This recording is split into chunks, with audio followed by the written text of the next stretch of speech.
In this guide, I'm going to show you guys how to watch purchase movies on YouTube. Let's get started.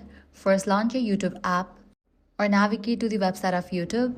Make sure you are signed into the same Google account you used to purchase the movie. This is very important because your purchase content is linked directly to your account. Once you are signed in, click on your profile icon, then navigate to the option Purchase and Membership.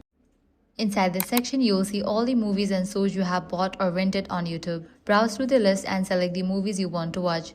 If it's rental, make sure it hasn't expired, as rentals usually have a limited viewing period after purchase. Once you click on the movie, it will open in the YouTube player and start streaming immediately.